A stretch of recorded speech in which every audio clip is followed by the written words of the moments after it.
Hey, Pierce. Mm-hmm. I wrote a statement I'm going to read in the beginning. Sure. Because I'm cool like that.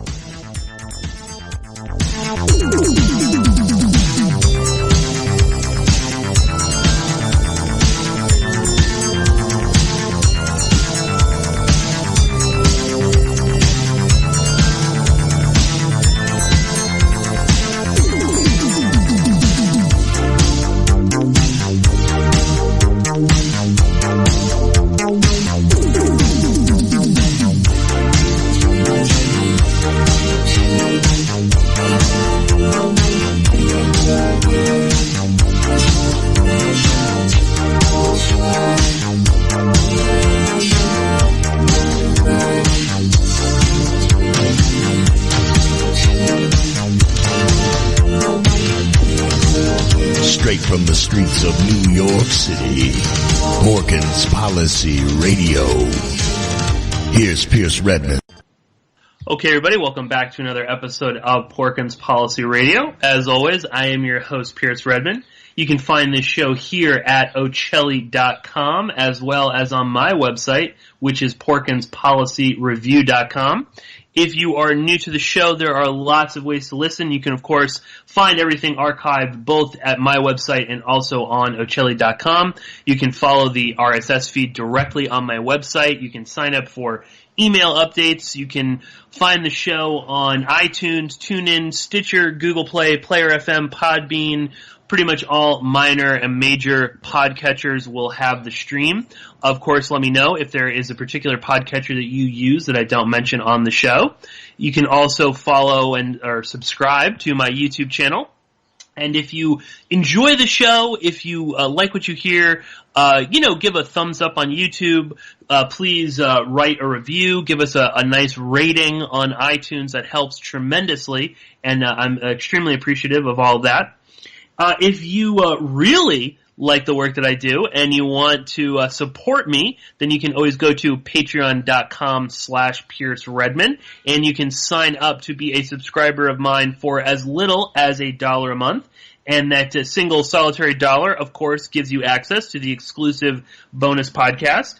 I do have a bonus podcast in mind for this month. I think it'll be a solo show, and I think it's going to be a heavy, some heavy topics. I think it'll be a little bit personal, but I think that the listeners, you're going to enjoy this particular show. I don't want to tease it out too much. I kind of want it to be a bit of a surprise because I think it's a slight departure from some of the stuff that, it's related to a lot of stuff we talk about, but again, it'll be a little bit more personal, and I think it's a pertinent episode, or will be a pertinent episode. Very quickly, I just want to remind people to check out my recent appearance on The Past American Century, which is a new podcast series that Michael Swanson of WallStreetWindow.com has been doing. A very, very good show. I encourage people to check out the previous episodes as well as the episode that I did with Michael. We were talking about QAnon and the sort of cult-like aspects behind QAnon and the undue influence that this particular theory seems to have on a lot of people. Lots of interesting ground there, so definitely go check that out. I will link up to it in the show notes as well. Also, I should be recording an episode of Media Roots Radio tomorrow with good friend of the show, Robbie Martin. So that should be out, I think, in the next couple of weeks or so. Probably, maybe if not next week, early in June. So definitely keep an eye out for that. And I'll also, I think, next week on the live show, I will be talking with a very good friend of mine, Lizzie, who was back. She was on the show way back. Might have been over 2 years ago, talking about her work in Palestine, and she has, been living in Palestine pretty much permanently now. And I know that the first time Lizzie was on the show, she had a little trouble kind of getting her thoughts out there and whatnot. But she wanted to come back on to kind of expand on what we were talking about, talk about the occupation firsthand as she has witnessed it, living and working in Palestine. Some interesting shows on the horizon. Very quickly, if you are listening live, if you are tuning in at ocelli.com/listen live right now, you will notice that we are a little late. We're a half an hour late. That is completely my fault. In the interest of full disclosure, I was traveling back from Albany, or actually just outside of Albany, with some very good friends of mine because I was at the Monday Night Raw, the WWE show that was it happened to be taking place in Albany. We had some free tickets through my friend, and I'm not really much of a wrestling fan anymore, but I have to say it was really, really fun. It's a great time if you can go and see it. It is actually worth going to, especially if the tickets are free. But because of that, and because of some of the traffic that we hit when we were getting very near to the city, we are a half an hour late. But we will still be doing a full 2-hour show. So just stay tuned, I guess. But I want to welcome back very good friend of the show, a frequent guest, Jon Gold. Of course, you can find Jon's work at wewereliedtoabout911.com, where you can also get a free copy of his book. Jon Gold, welcome back to the show. How are you? Hi, Pierce. How are you doing? Good. Jon, I just quickly... before we get into some rather heavy material, I want to. Are you at all a wrestling fan? I feel like we might have talked about it in the past. When I was a kid in the '80s, I watched WWF. Okay. And I watch it now, and it's just ridiculous to me. I mean, I know it's not entirely fake. I know they do their own moves, and but they plan things out. Or they whisper in their ears, and I've seen all that stuff. So, I mean, in that regard, it's just bogus sports. But I mean, it is entertaining to kids. Absolutely. There were lots of kids there that were really enjoying themselves. But a lot of adults also, I will say. I mean, I enjoyed myself thoroughly. You know what? This will maybe date me a little bit in terms of when I was watching wrestling, but the great Mick Foley was actually there live in person, and he was awarding like a new belt, so that was really cool. What was his original name in the WWF? For Mick Foley? Yeah. Well, he was Mankind for a while. That's what I'm thinking of. Yeah, and then there was also, I think he did another one called Cactus Jack. Briefly, and I think there was also he had another character where he played sort of like a hippie. I can't remember exactly what it was, but yeah, it was cool to see all that. There was also, if there are any new fans out there, or fans that are or listeners rather that are fans of the WWE, there is I think his name is Kofi Kingston. He's a popular wrestler right now. He's like, he has some championship belt, but one of his like gimmicks is he comes out with this giant plate of pancakes, and then he chucks them like frisbees into the audience. And I was actually lucky enough to catch one of the pancakes last night. So there you go. Maybe I'll post the picture of me holding the pancake. I was pretty excited. And here we go. Chuck is telling me it was Dude Love. Yes, that was the other alter ego of Mick Foley, Dude Love. Truly a legend. I think everyone can appreciate Mick Foley. And not to get too off topic, but he also does a tremendous amount of work for victims of sexual abuse. And he's like a spokesperson for RAINN. And he's done a lot there. So he's a really an interesting character. Also, quickly, I just want to mention that in the second hour, we are going to be joined by Adam Fitzgerald. And we'll kind of be continuing much of the conversation that we're talking about here in the first hour. So I guess we should get right into it. Jon, you did tell me you wanted to read a quick little statement, though, so why don't you go ahead? Yeah, before we get into this, I once wrote an article called 9/11 was not a Muslim crime. I wrote that because of how Muslims were being treated because of 9/11 and because it was true. Guess what? 9/11 wasn't a Jewish crime either. 9/11 wasn't a Christian crime either. 9/11 was the mass murder of 2,977 plus people, and individuals were responsible for that. We already have words to describe them: murderers, homicidal, psychopath. If you treat it as a Muslim, Jewish, or Christian crime, then that's collective punishment, and that's a war crime. What we've done in the Middle East against Arabs and Muslims because of 9/11 is collective punishment. You know, how many have we slaughtered, wounded, displaced, rendition, tortured, that had nothing to do with 9/11? It was millions.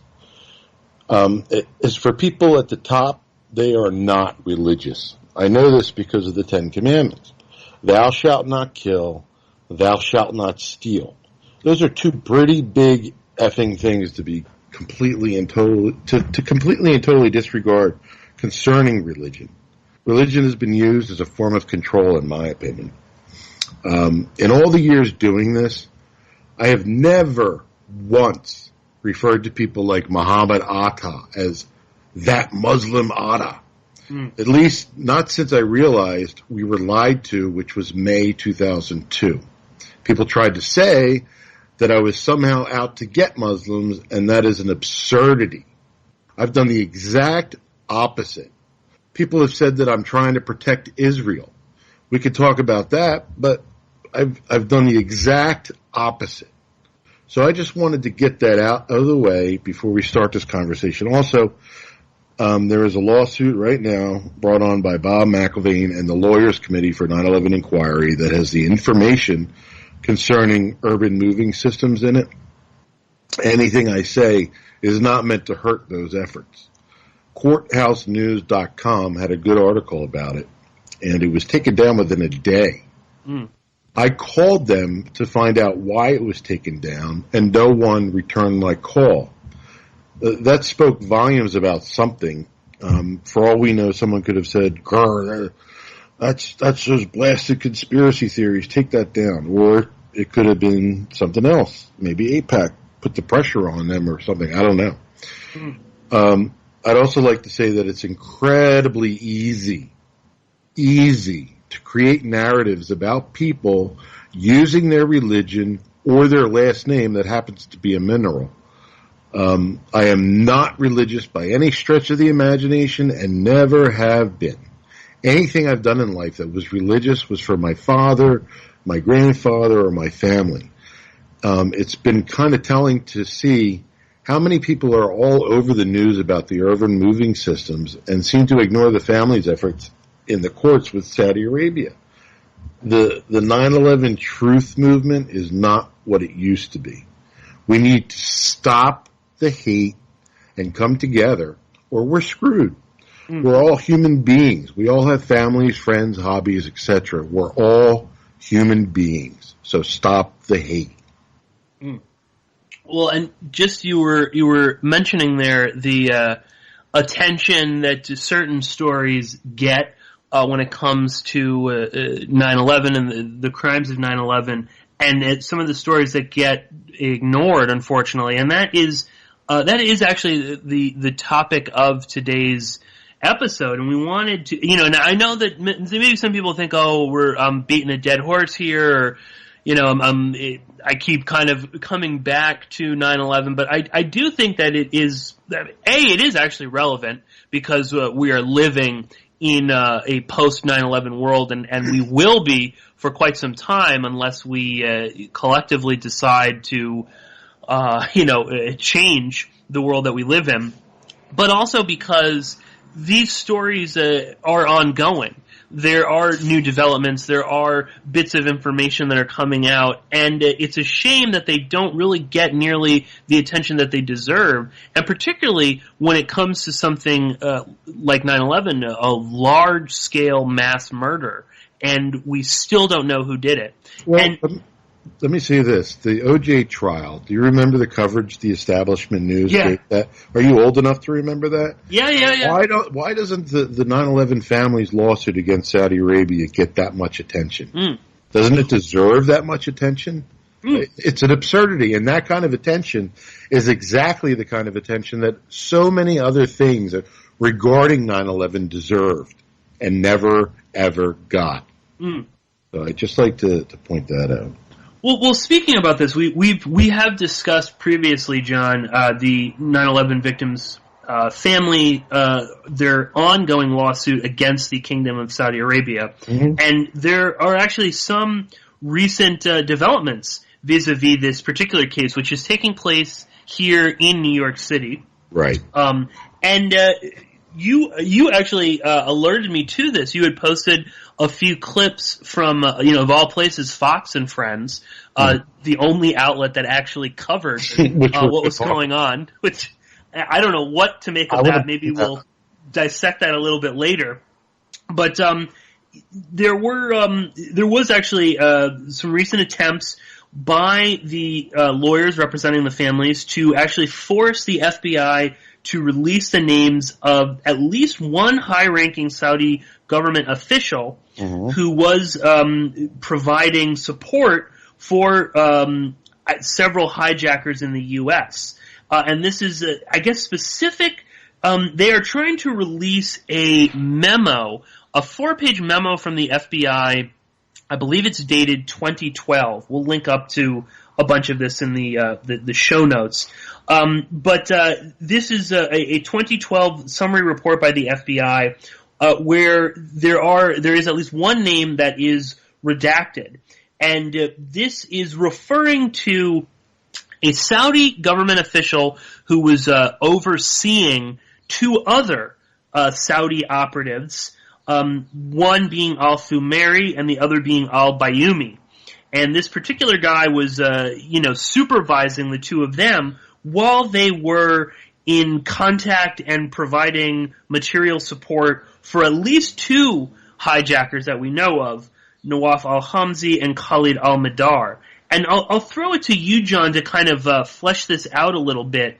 And maybe you can talk specifically about what this particular this lawsuit is focusing on and why this is so important, getting these, this redacted name unredacted. So I'll throw it to you, John. The importance of it is simple. I mean, it would give the families a name. But the thing is, the families, first off, we all have to agree that the government has covered up everything about, a lot of things about 9/11, especially Saudi Arabia. The family, it's 17 years later. They started this, I think, in 2003. And it's 2019. It's just absurd that we're so many years out. And, the families are trying to sue Saudi Arabia. And the whole point of that fight was to get 9/11 into a court of law. That's what it was all about. It was all about getting discovery, power and all that stuff. And unfortunately, it hasn't worked as of yet. But, the families are trying to get these documents released, and it was reported on by Kathy Owens, who's on Twitter when it first happened, that the DOJ blocked, again, access to documentation concerning 9/11 and Saudi Arabia. And there's nothing else to it, really. I mean, they're continuing to block the families, and, if you want to bring attention to Barr to try and get them to declassify what the families need, I don't know what else to do at this point. I mean, you could try that, but they're going to do what they're going to do, regardless. Go ahead. No, I was going to say, and it might actually come down to Attorney General Barr. I believe my understanding is that the courts have ruled in favor, for once, of the 9/11 victims and families. So they can now go forward and demand that the FBI release. I believe they can now submit a motion to compel, which is a more formal means, legally speaking, of asking the FBI to unredact this name. And if you look at, I believe on the Fox and Friends video or interview, with one of the lawyers, one of the lead counsel for the family member. His name is escaping me, but I'll try and pull it up in a moment. You can see that there are obviously some documents out there. And I guess this is the 2012 summary report by the FBI, which even that alone is fascinating. But you have to understand, there are thousands of documents from the 9/11 Commission that have yet to be released. And, my God, even Prince Bandar's memoranda for the record from the 9/11 Commission, which is a memoranda for the record, is a description of an interview they have with a witness or, whoever's talking to them. And it's completely classified. It's always been classified. Something that happened with the lawsuit against Saudi Arabia is that Judge George Daniels decided that al Bayoumi and al-Thumairy, the families could have a discovery on that, but not to Osama Biznan, who was directly linked to Prince Bandar as far as giving him money. Like, Bandar literally gave it to him. But for some reason, Judge George Daniels didn't allow discovery on that. So it's just infuriating to me. I can't imagine what it's like for the families. But again, the 9/11 Truth Movement, I always seem like I'm the only one, promoting what the families are doing, what's going on with the families, what they're trying to help them get what they want. That's always what you support the families, support the responders, try to put an end to the post 9/11 world using the truth, something we've been denied. That's always been my foundation. Go ahead. I mean, even in one of the clips, they were speaking with a guy who, I think it was his father was killed in one of the towers, and there was another man who was an employee in I think it was I can't remember now, it might have been the South Tower, and he was injured, and he said, we're being re-victimized, we're being traumatized yet again by the mere fact that the FBI and the DOJ appear to be working against the American public in protecting a foreign entity. In this case, go ahead. No, in this case, the Kingdom of Saudi Arabia. Was it my imagination, or was the woman who was interviewing them trying to stop them when they started to really get into the government? Yeah, well, what's her name? Ainsley Earnhardt or something, like, I don't know. She's one of the lead people on Fox and Friends, and of course, I mean, she had to throw in this sort of rah patriotism, and I'm not trying to diminish. There's this one guy his father was obviously brutally murdered, and Ainsley refers to him as he died a hero. And I don't really know if that's necessary. I'm not saying that guy wasn't a hero. I don't know him. Let him believe what he needs to believe. Yeah. But there is that sort of wrapping it up in this patriotism and whatnot. It's just sort of, I don't know. I mean, there seems to be something very disingenuous about that. And it seems like it's an easy way of kind of, skirting the actual facts to bring in emotion. And in fact, that guy said, he started to get emotional talking about his father. And then he said, I kind of want to, that's not why we're here. We're here to actually talk about the FBI blocking the release of a high-ranking Saudi official who was in direct contact with al Bayoumi and al-Thumairy. But it's not just that. The Sarasota 9/11 story, which Anthony Summers and Robin Swan wrote about in their book 11th Day, where they also gave treatment to the 9/11 Truth Movement, focusing on the weakest links. And I didn't like that at all, because some of the people they referenced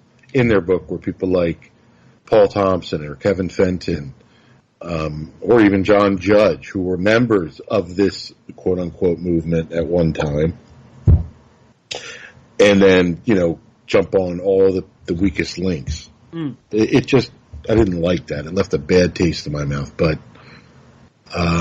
they wrote about that in their book, and the Florida Bulldog has FOIA'd for the release of documentation concerning everything that happened in Sarasota.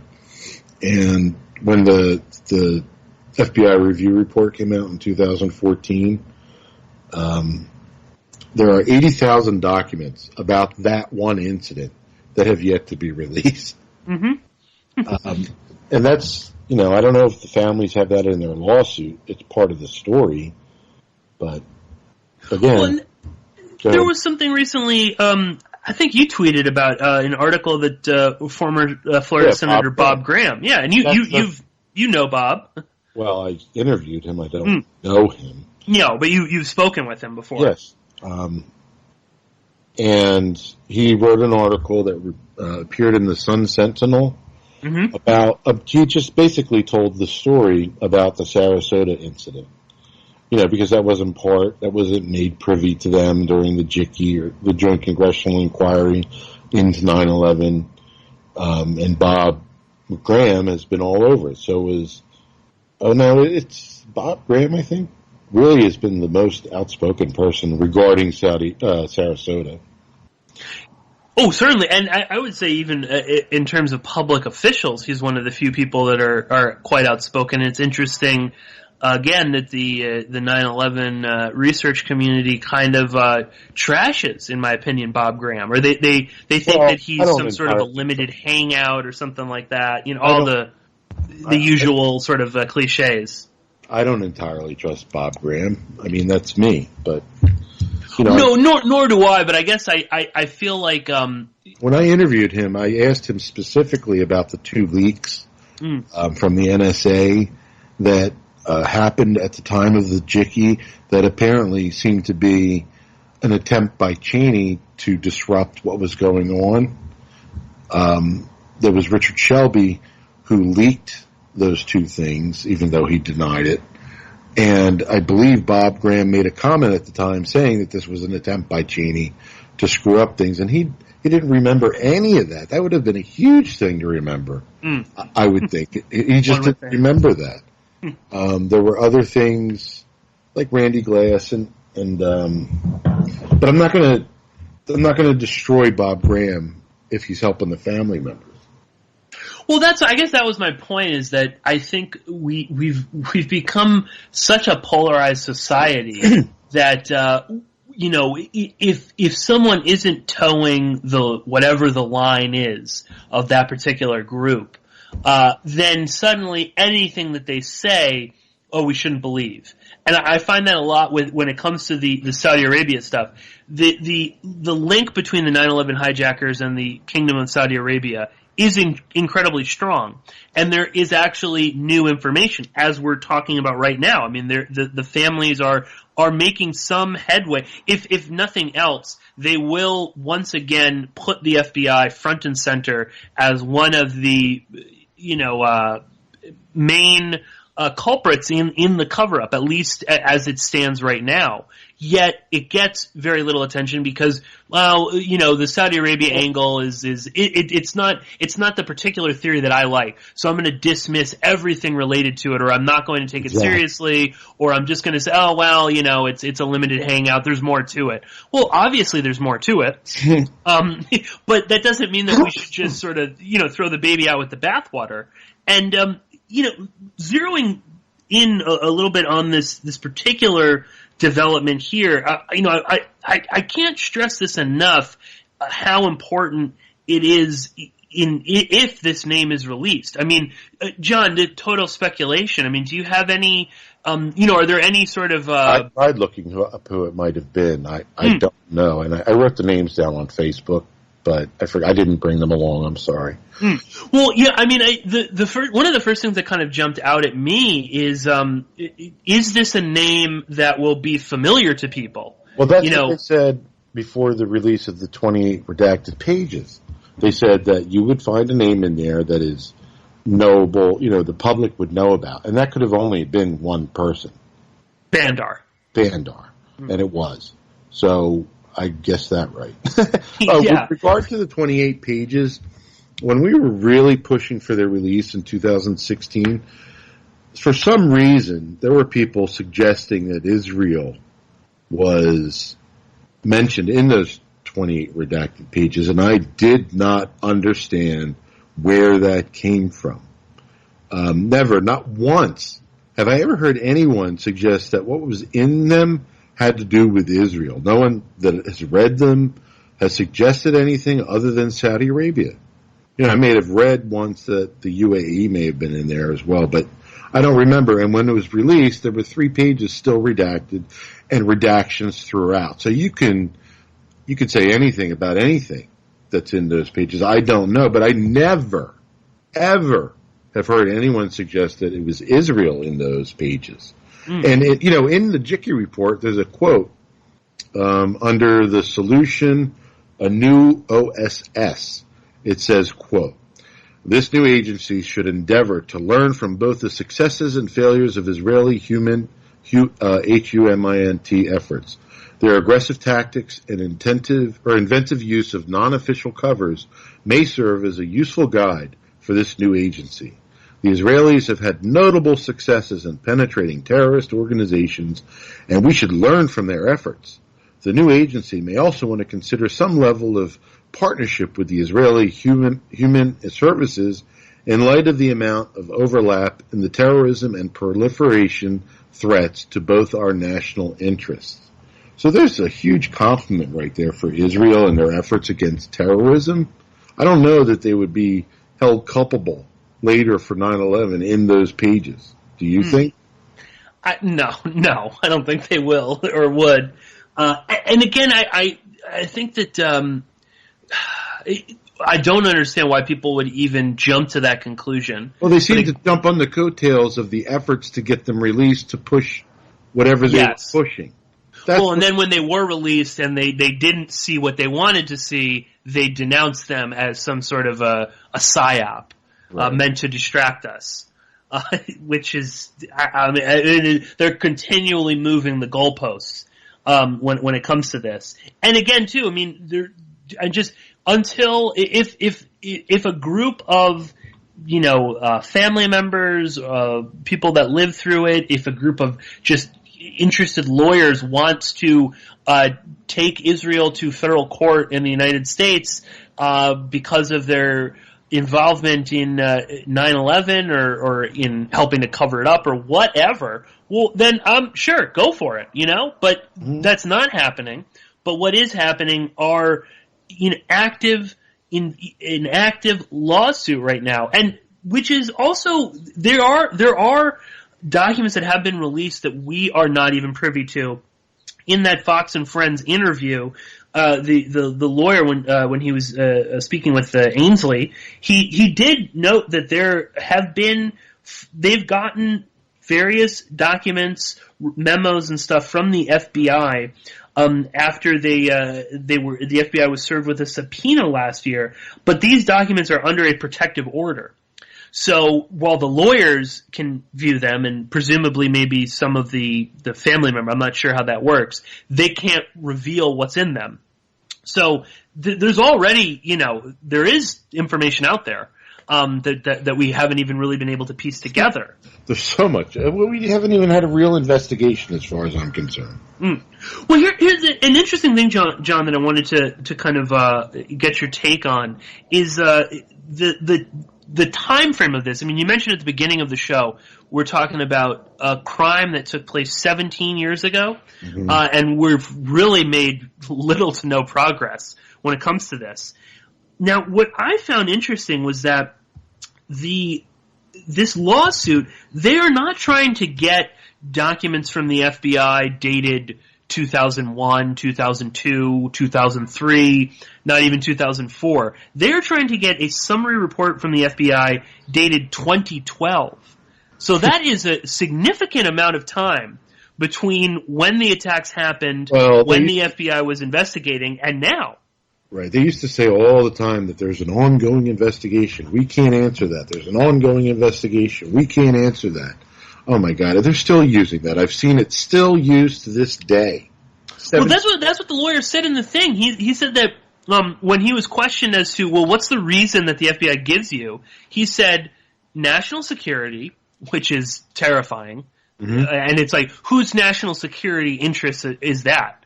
I mean, it's certainly not ours. Then it's state secrets, which again is such a blanket, terrifying term. Yeah, God only knows what that means. And then he said that they still get an answer from the FBI that the investigation is ongoing. There you go. So, I mean, 17 years, and they're still investigating Saudi Arabia? But meanwhile, we've destroyed the planet, Right. And we're now flirting with war with Iran. But let's get into urban moving systems. Sure. Well, that was the other bit of information that came out around the same time as information about this lawsuit is that there were some documents that were released through FOIA, Freedom of Information Act.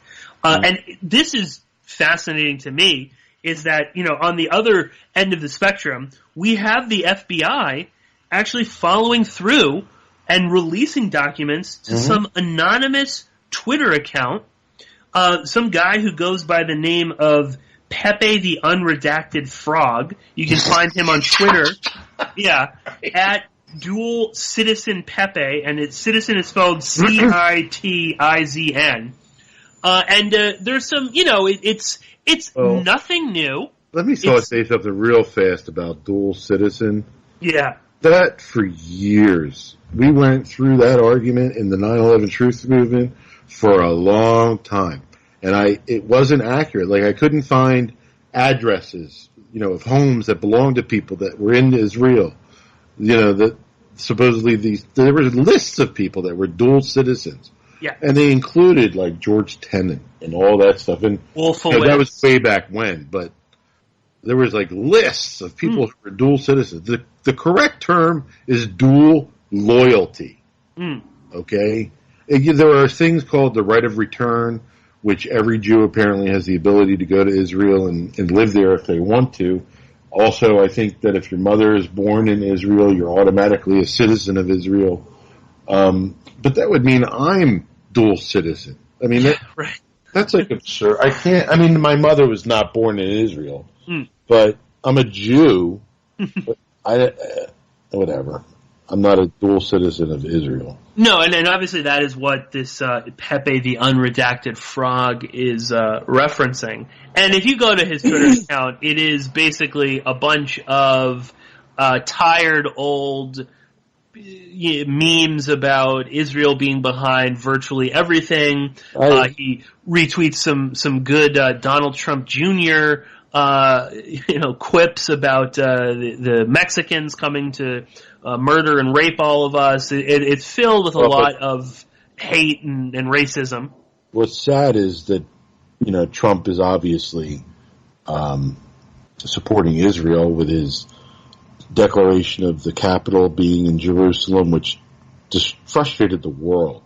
Declaring the Golan Heights as part of Israel. I mean, these are all like hard things that are just so pro-Israel. Obviously, Trump is pro-Israel, as well as his son-in-law, Kushner, and other people who may have very well been bought off by, who knows, AIPAC and whoever else. I don't know. But it's obvious they're so pro-Israel. Obviously, Mike Pompeo and the evangelists and all that stuff. Go ahead. Where was I going with that? Go ahead. You there? Well, Pierce, I hope you're not talking to your mute button. Let's see. It may be, occasionally, John, Pierce has this trouble with his computer. Sorry, guys. This is Chuck. I am the producer, as some of you know. I am back, Chuck. There we go. Okay. Were you talking to your mute button, or we have a little crash? What did you hear? John, let's just pick up where we left off there, and maybe we can kind of flesh out for the listeners a little bit, if you can. Why we're even talking about urban moving systems, the dancing Israelis, any of that? Well, first off, I don't know where the phrase dancing Israelis came from. I was told years ago that it was Mike Rivero who came up with that phrase. I don't know if I've ever seen it in a news report or either the police report or FBI report. I don't remember that, but I don't know why it was celebrating or high fivers. Yeah. So I don't know where that came from. But anyway, on 9/11, there were movers that were celebrating or seen celebrating, and holding up lighters and so forth, that were part of urban moving systems.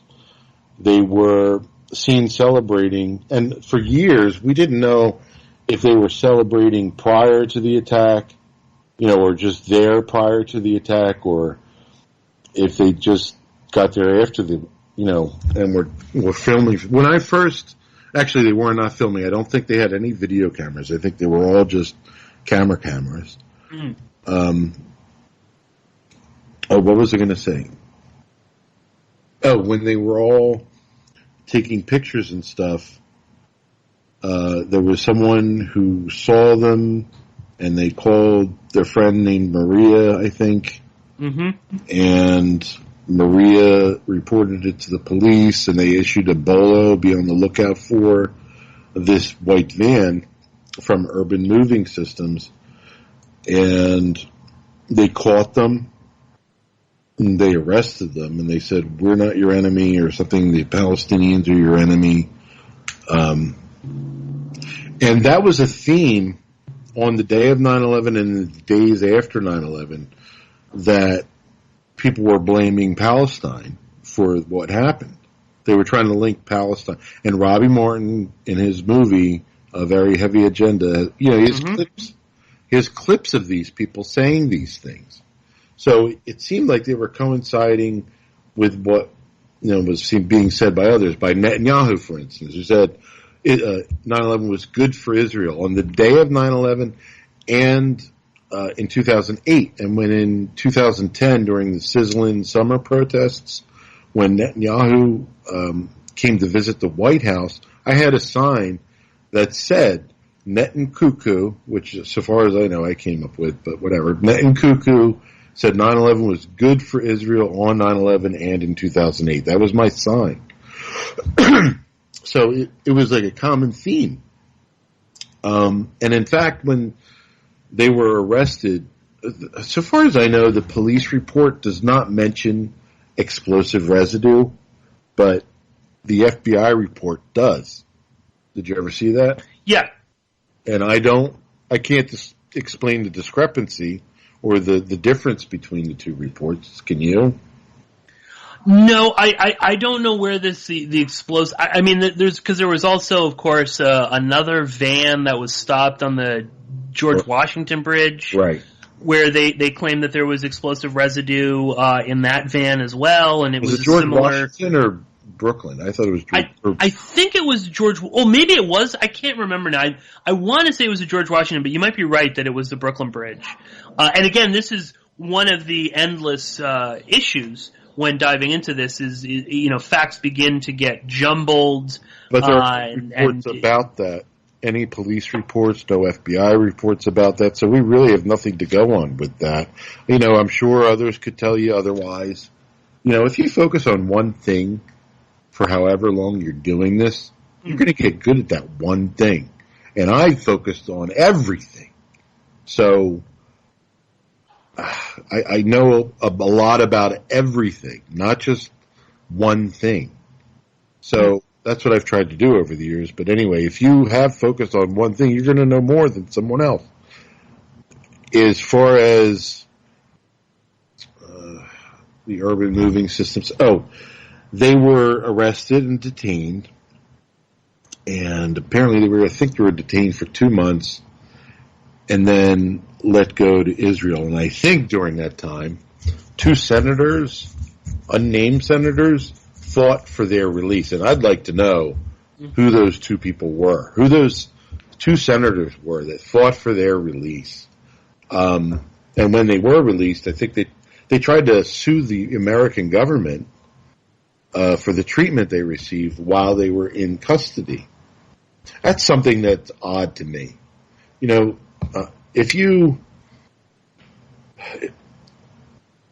because of their supposed treatment, and they brought about that lawsuit, wouldn't that open them up to public scrutiny for 9/11 specifically? Yeah, one would imagine, right? Like, it doesn't sound like something that people who were involved in 9/11 would do. But, you know, I think they failed their polygraphs while they were here, which is odd. The whole urban moving system thing is odd. You know, Dominic Suter, the owner of Urban Moving Systems, was investigated or talked to and interviewed by the FBI and then fled to Israel. And from what I understand now, based on Whitney Webb's article for Mint Press News, he's living in California right now. And, you know, with regard to urban moving systems, none of this was covered in the 9/11 Commission's report. And the 9/11 Commission's mandate was to give a, quote, full and complete accounting of the attacks of 9/11. And this was a huge thing, and I swear it was a question submitted to the 9/11 Commission by the 9/11 Family Steering Committee, but I couldn't find it. I thought I saw it before. I just couldn't find it. But anyway, two of the people, I think it was reported on by the Jewish Forward, were Mossad agents. Is that right? Yes. And I'm going by memory here. Go ahead.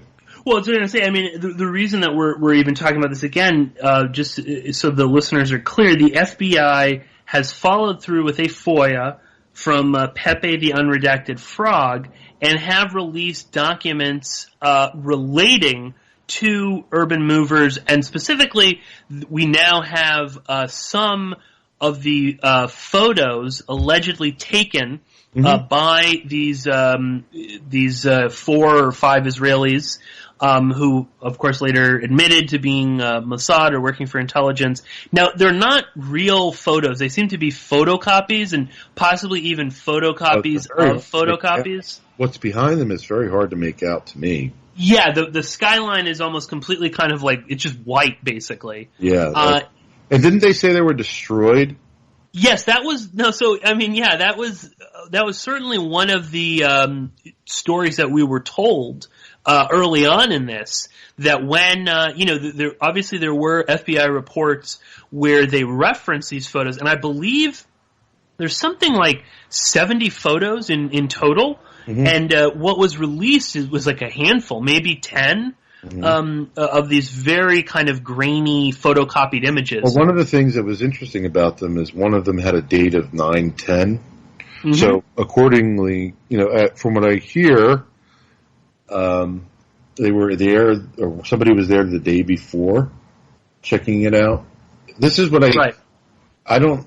Where did they get that? Is that from the testimony from when they were in custody? I think that was released on Op-Ed News once. I don't remember.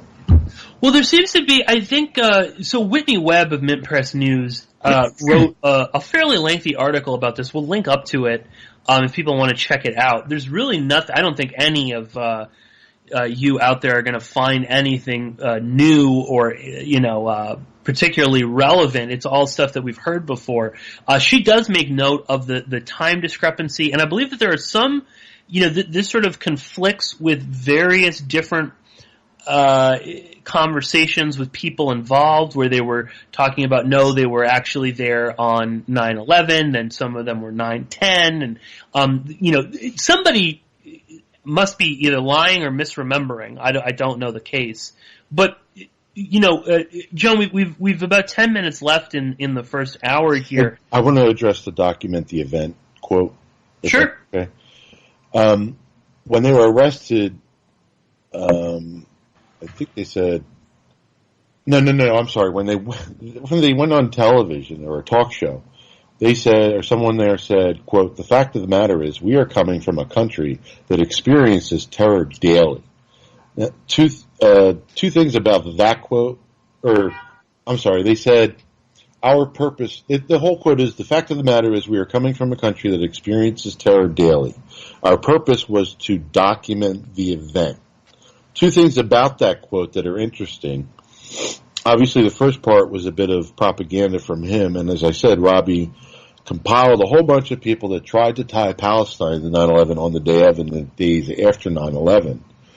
And I mentioned Netanyahu saying the same thing. The latter part of the quote could be construed as something nefarious, and I read it that way for years, as being some foreknowledge. However, this is where I've always gotten into trouble over the years, is playing devil's advocate, and you'd be surprised how many snitch jacketers there are that don't like when people play devil's advocate. And a snitch jacketer is somebody who goes around saying you're an agent if you do this. And there are so many litmus tests around that if you don't pass, you're a this or a that. Anyway, it sounds like there was a mission to, quote, document the event. However, would they go on TV to tell the world that their purpose or mission was to document the event? And I've thought long and hard about that over the years, and I have the document event quote in my first book. The man could have been that arrogant, like John Bolton and oil in Venezuela, or that could have just been his way of saying that he was taking pictures of what was happening. I also don't remember if what was said was in English or if it was translated from another language. I don't remember that. Do you? I believe he was probably speaking in Hebrew because it was on a Israeli talk show when he said this. So maybe he said, I was there taking pictures, or we stopped the van and taking. I don't know, and it was translated to say document the. I don't know. I forget. Well, the whole timestamp issue now, that raises questions to me with the whole document the event. I mean, if they were there on 9/10. Were they documenting the event? I don't know. I mean, I think it certainly it makes it a little bit more confusing, and I think too that the whole translation thing is something that we should keep in mind, especially considering how much all sorts of things get mistranslated. Famously like Ahmadinejad. Exactly. Is wiped Israel off the map. Yes. Right. Precisely. Quickly, John, before we run out of time in the first hour, I just wanted to again, we brought these two stories up because I think it's illustrative of the kind of the climate that we're in when it comes to researching this particular topic. Where, as I said, on the one hand, you have the families of victims, people who were murdered on 9/11, trying to get names of Saudi officials unredacted, and the FBI won't do it. And then you have the FBI following through with a FOIA request from some anonymous Twitter personality. Now, I'm not saying that this person has to reveal who they are. 4 years ago? I don't know. I think that's what happened. Oh, it certainly could be from years ago, but still, all the same. I mean, I doubt it was 17 years ago. I don't know why they released it around the time that the families are being denied access to documentation in their lawsuit against Saudi Arabia. I have no idea why that happened. It's just a coincidence, I suppose. But neither story, except for Fox, and I want to talk about that, damn it, neither story has gotten coverage. When you look at, do news searches for either of them. Yeah, there's no articles. Exactly. There's one article, I think, from the Sun Sentinel about Bob Graham saying, and then there's the Fox and Friends stuff. And even the Fox and Friends thing, it's like I actually found it a little tricky to find it when I Googled it. Oh, it's on my web channel, dude. Jon Gold. Go to my web channel, Gold9472 on YouTube. It's there. And then, of course, there's the Whitney Webb, the Mint Press article, which is getting some traction in the alternative media. Right. Whitney Webb's article. Yeah. But that's about it. Alternative media, and again, it was pushed a hell of a lot more than the Saudi stuff, and that tells me. And I I'm not part of the quote-unquote 9/11 truth movement. I do my own thing. I'm a loner for the most part. And I talk to people, yes, and I work with other people, but I don't know. We got to put the hate aside, man. Got to put the hate aside. You know, my hate has been towards the individuals responsible for 9/11, and I do not include entire races, you know, religions, nationalities, or anything like that. Anyway, go ahead. Well, I mean, just sort of to that point again. I mean, you know, the people that are actually ultimately responsible. I don't know what this. They were individuals, murderers, psychopaths, just murderers. That's what they were. Well, and it's just sort of like, you know, you've got these blurry photocopied pictures. Okay, great. You know, I'm not saying that you know, I don't want that stuff out there. It should be. It should be out there. Of course it should be. You know, everything should be transparent for the public. Everything, for the families, everything. And that's been one of the biggest problems we've had for almost 20 years now. That's bull crap. You know, well, I find it funny going on, and we still don't freaking know the truth about that day. That's bullcrap. Well, no, and what I was going to say is, you know, I just find it funny that when you've got, like with this federal case, I mean, you're talking about individual murderers. Certainly, this Saudi official, whoever he is absolutely complicit. Maybe even, you know, more so. Maybe was instrumental in allowing for this mass murder to take place. And that is getting zero attention, you know, from the people you'd think would be interested. And instead, some photocopied images that really confirm something that we've already known. That this incident took place, that these people existed. We knew that there were photos. I mean, I don't know that it's really. That's what I find interesting. Is it's confirming something, and that's good. And I think that it is something that you can now point to. You can say, well, look, you know, you might not want to believe this, but it is true. But I don't know that it really adds much more to the conversation other than that. And that's what I find disappointing.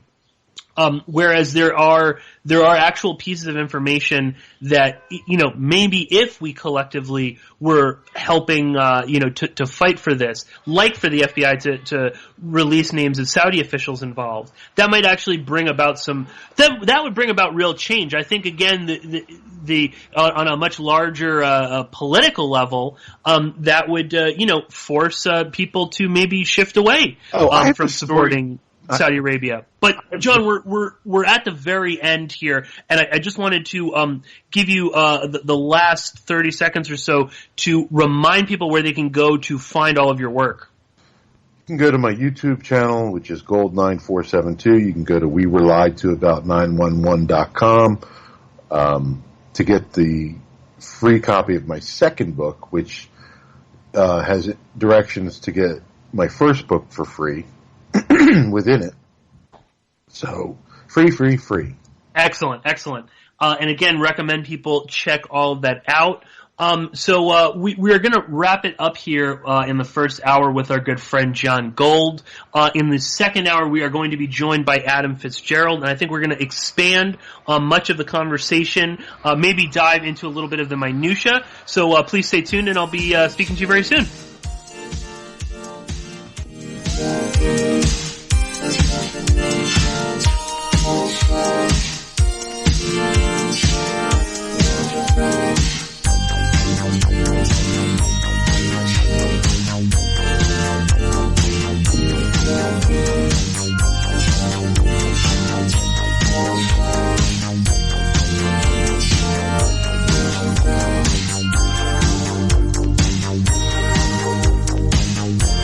Straight out of the subway in New York City. Yeah, baby. The radio show that never sleeps. Porkins Policy Radio with Pierce Redmond.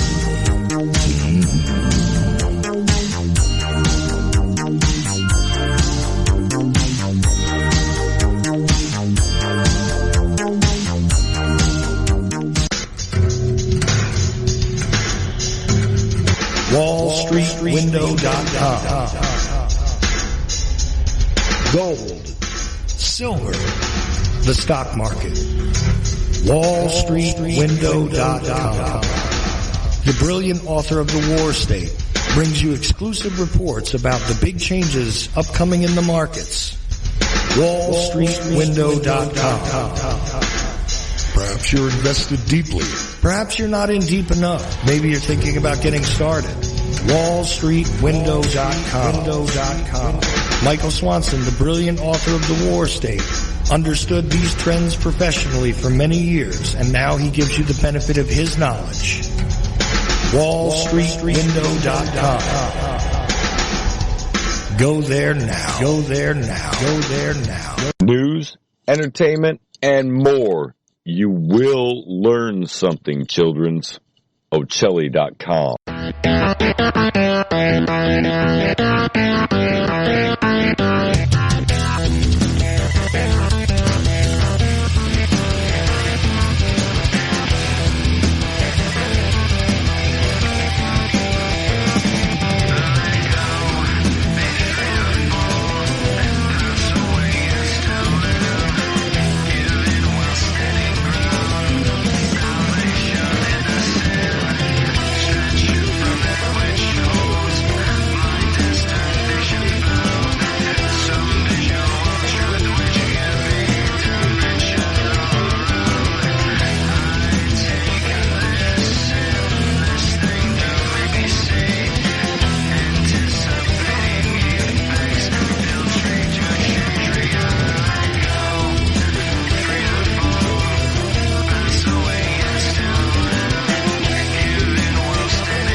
Reminder that this is the voice of America broadcasting worldwide. Transistor Radio. Warning, warning, warning. Uncle, the podcast. The Ocelli Effect. Porkins Policy Radio with Pierce Redmond. On Ocelli.com.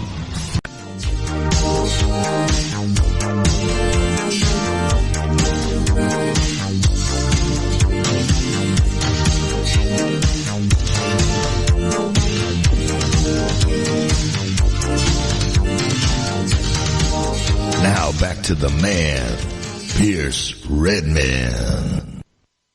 Okay, everybody, welcome back to Porkins Policy Radio. I am your host, Pierce Redmond. If you are joining us here in the second hour, we are going to be continuing our conversation and the topics discussed in the first hour.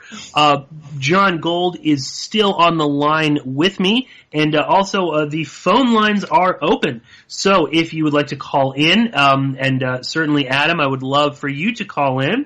You can call 319-527-5016. Once again, the phone lines are open, and that number is 319-527-5016. Very quickly, I think I totally forgot to mention in the first hour at the beginning, and that is because my brain is still a little mushy from the night before. Definitely kind of tired. But I wanted to thank Alan and Alex for recently signing up on Patreon. So thank you so much, Alan and Alex. It is of tremendous help. So if you want to support me and the work that I do, then you can always go to patreon.com/Pierce Redmond. Very quickly, John, you were right at the end there. You wanted to tell an interesting story that you told me earlier today. What's happened today? Yeah, so tell the listeners about this because it does relate to what we're talking about. Exactly. Well, first off, I went to breakfast with Bob to talk about things, and then I came back, and there are 2 elevators in my apartment complex. One allows my scooter to go up, so I have to wait for that one. And there was someone down there I had met before who lives in my apartment complex, and she's totally into comic books. Like she does cosplay and stuff like that, and she's New York born. So she was there on the day of 9/11, and I don't want to get into, I'm not going to say her name, but she lost her uncle from cancer, from the environmental impact of 9/11, and she remembers specifically hearing about a white van and a bolo alert. She doesn't know anything else but that. And it was so weird. I was like, wow. So no, certainly. Yeah, exactly. And again, too, the weird like happenstance. It's like synchronicity or whatever. It's always fascinating. And again, too, I think it's important. Even those little kind of personal stories there, like meeting this woman in your building who remembers this, is just that. These aren't just these aren't false memories. These aren't things that are sort of buried deep within, or things that are just sort of hearsay. I mean, there are actually people out there that remember seeing these things or hearing these things, being around certain people like that. So very interesting, fascinating. Like I said, synchronicity. But I think we have Adam Fitzgerald on the line, so why don't we bring him onto the call? Hello. Adam, how are you? It is good to be speaking with you. Yeah, good. Thank you for having me. Is John still on the line as well? Yeah, I'm here. Hey, yeah, John is how here. Are you? Good. How are you, Adam? Great. If you hear people in the background, I'm in the lobby, but it will be all right. Okay, well, Adam, we've actually spoken before on I believe it was on Chuck O'Celli's show, and it might have even been on the recent anniversary of 9/11. But we certainly we also are friends on Twitter, and I highly recommend people check out Adam's Twitter handle, which is it's @ Adam Fitzgerald. But Adam, why don't you just tell the listeners a little bit about yourself and why you are interested in researching 9/11? Sure. Well, I'm a geopolitical researcher into the events of 9/11. I study the fields of religious fundamentalism, the intelligence aspect, the intelligence apparatus, Middle East foreign affairs, and, of course, the Foreign Lobby Institute. I started researching 9/11, I'd say, by the year 2006. It's led me to the point I am now. I lived in New York, and actually I saw United Airlines Flight 175 crash into the South Tower. And on top of my rooftop, I was living in Brooklyn at the time. And at the time when that happened, it really, I was very ignorant about world affairs and issues like that, and it didn't really dawn on me until a couple of years later when I started researching theology, which is the basic of monotheisms like Islam, Judaism, and Christianity, and somehow that led into my interest into 9/11. By about 2006, I got affiliated with earlier reputable people like Jon Gold, Justin Raimondo from antiwar.com, Ryan Dawson from antiwar.com, and there was others as well. But I'd say in the last 8 years, I've been more invested into the geopolitical aspects of 9/11. And I think what happened was when I first started getting interested in 9/11 was that the physics was being talked about and not so much the outward external applications of 9/11, which are far more deeper.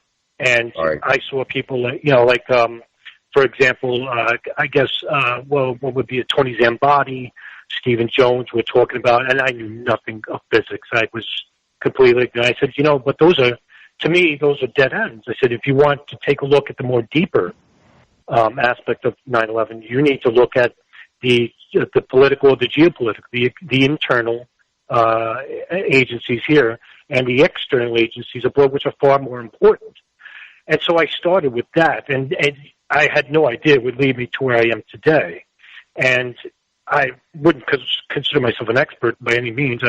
I call myself a student of these affairs, but it is overwhelming at times because there's such a broad, complex array of subjects that you have to realize that are affiliated with 9/11. It's not just about the day itself. It's about accumulation of years and years of what led to the day, and more importantly, I think, what's coming afterwards. And what's coming, what I call the ripple effects of 9/11, is far more damaging to what we see today. I think John hit the nail on the head in your interview earlier, where we're seeing massive casualties due to the infiltration of the military-industrial complex in countries like Iraq, Afghanistan, of course. Now, outwardly more is the Syria, Libya, because of the Arab Spring, and we're funding these proxy Islamist armies to overthrow these secular dictatorships in hopes of getting rid of the enemies to both the Saudi Arabian regime and as well as the Israeli apparatus itself. So it's not just one area to look at. It's not just the military-industrial complex. It's not about oil. It's not just about the expansion of Israeli borders and getting rid of Saudi Arabia's enemies. It's accumulation of all these things.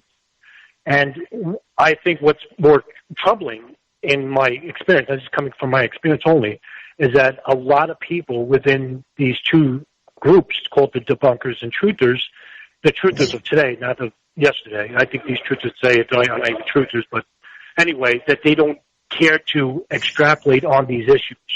And to them, it's just 9/11 is just about the day itself and about the fantastical aspects, which are purported by the likes of these talking heads that we see today. And I think they do the truth movement as a service. I think that's the reason why they did it, because the truth movement, headed by people like Jon Gold, John Judge, the late John Judge, who I respect and admire, Ken Jenkins and Barbara Schooner, and all these older truthers that really put a face on the movement itself and opened up two incredible English because of the Jersey Widows themselves, Karen Brightword, Laurie Van Auken. They're the ones who really made made something happen out of nothing. And remember, as Jon Gold also pointed out in the interview in the previous hour, they're the ones who pressured the State Department. They didn't want to open up a correctional investigation. So they opened up the 9/11 Commission and the Joint House Inquiry, which is hardly ever talked about. But yes, I mean, even though they suppressed a lot of information, they did get to a lot of information, but also it was vetted a lot. And that was because they had people like Philip Zelikow, who's in charge of vetting the information. And I'm not for the official version. I just want to put that out right away. There is plenty of conspiracy regarding 9/11. However, that conspiracy, those real anomalies, are saturated by the amount of these fantastical scenarios which we're seeing today, unfortunately, in 9/11 forums all around. And, I think earlier today, me and Jon Gold were witness to it by someone posting on his wall. And I don't blame those people. I think they're victims. But I do blame the proponents of these people, who write books and do lectures, and I don't want to say their names. I find them to be irredeemable in my eyes for what they've done. And what they did was take serious researchers like Jon Gold or a Nelson Martins, a Ryan Dawson, and make them into the loony bin because of people like Alex Jones. And that's where it all started. Alex Jones and Terry Mason. They're the ones who purported the very first conspiracies.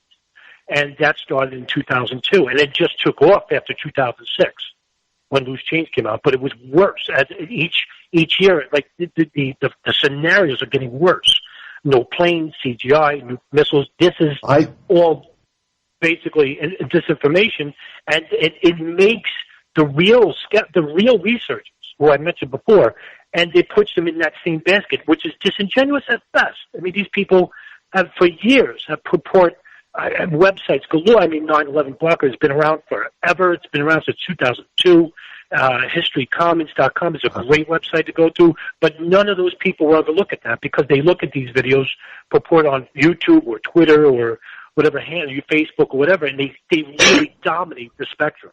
Let me say something that I co-founded 9/11 Blogger, and it took place in March 2005. Did it really? Okay, 2005 was off by a couple of years. I thought 2002. But still, it's a great database. It's been around for 14 years. Still up, running.